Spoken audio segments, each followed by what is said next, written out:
یہ تھوڑی بہت تعداد پہ آپ ایسا نہ ہو کہ آپ افسوس کریں یا غمزدہ ہو کہ آپ مجمع نہیں ہے اور مومنین نہیں ہے، تو دین کا دین کے لیے یہ کہا گیا ہے کہ لا اکراہ فی الدین، دین میں کوئی زبردستی نہیں ہے، دین میں زبردستی نہیں ہے، ہم کسی کے ساتھ زبردستی نہیں کر سکتے۔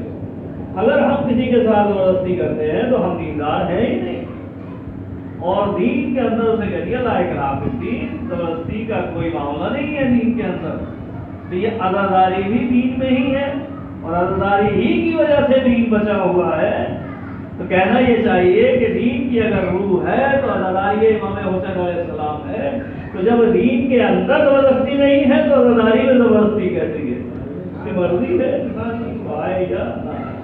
تو بہرحال عزیزان محمد، جب ابراہیم و اسماعیل علیہ السلام نے کہ امتحان کی منزل آئی اور وہ امتحان میں کامیاب ہو گئے تو اللہ نے ان کو انعام سے نوازا، اور وہ انعام کیا تھا؟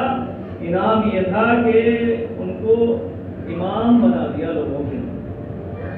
قال انی جاعلک للناس اماما، اللہ نے کہا کہ ہم نے تمہیں لوگوں کے لیے امام بنایا ہے۔ اس کا مطلب یہ ہوا کہ امام لوگوں کے لیے بنایا جاتا ہے، لوگ امام نہیں بناتے ہیں، لوگوں کے لیے امام بنایا ہے۔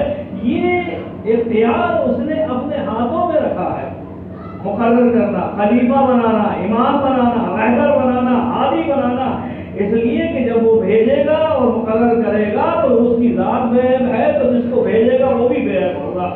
اس نے عوام کے ہاتھ میں نہیں دیا، اس نے لوگوں کے ہاتھ میں نہیں دیا کہ تم انتخاب کر لو، تم اپنا رہبر منتخب کر لو، تم اپنا ہادی منتخب کر لو، تم اپنا امام منتخب کر لو، تم اپنا خلیفہ منتخب کر لو، تم اپنا نبی منتخب کر لو، تم اپنا رسول منتخب کر لو۔ اس لیے نہیں دیا، کیوں؟ کہا اگر تم منتخب کرو گے، تم انتخاب کرو گے تو اپنے جیسا کرو گے، ہم کریں گے تو اپنے جیسا کریں گے۔ تم انتخاب کرو گے، تمہارا انتخاب کیا ہوا جب منبر پہ آئے گا تو یہی کہے گا اے لوگوں اگر میں بھٹک جاؤں تو راستہ بتا دینا، ہمارا انتخاب کیا ہوا ہمارے جیسا ہوگا، زبان اس کی ہوگی رسال اللہ کہلائے گا، آنکھ اس کی ہوگی عین اللہ کہلائے گا، وجود اس کا ہوگا لیکن نفس اللہ کہلائے گا۔ صحابہ محمد یہ حق اس نے نہیں دیا ہے لوگوں کو، کہا کہ نہیں جب ہم مقرر کریں گے تو ہم کریں گے، یہ ہمارے اختیار میں ہے، تمہارے اختیار میں نہیں، اللہ کے اختیار میں ہے بتانا، رسول کے اختیار میں ہے بتانا۔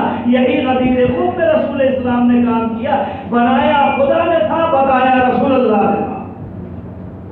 آپ کہیے گا رسول اللہ نے علی کو مولا بنایا نہیں ہے، میدان غدیر قوم میں علی کو مولا بنایا نہیں ہے رسول اسلام نے، علی کو مولا بتایا ہے کہ یہ مولا ہے۔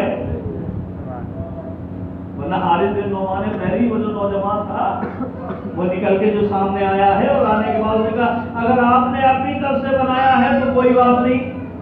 بھائی کیوں کوئی بات نہیں ہے؟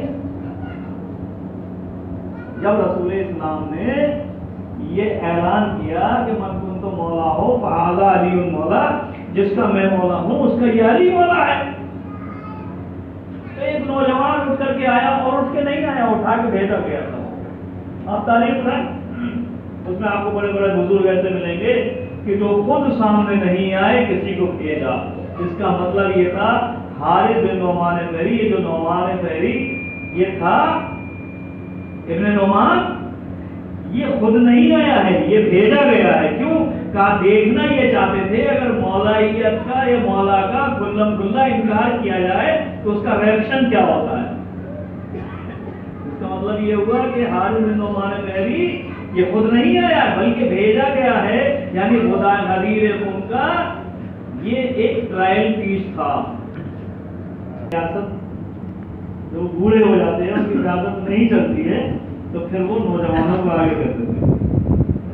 آپ نے الیکشن وغیرہ میں دیکھا ہوگا کہ جب نعرے لگتے ہیں نا، الیکشن کے لیے جب جلوس نکلتا ہے الیکشن سے پہلے تو کنوینسنگ جو ہوتی ہے تو اس میں کود کود کے نعرے لگانے والے سب نوجوان ملیں گے آپ کو، آگے سے آگے جوش ولولہ اصل اجل کے نعرے، یہ ساری باتیں، اور وہ اپنے نیتا کو جتانے پوری کوشش پورے جوش میں ہوتے ہیں۔ کسی بڈھے کو سلسل کے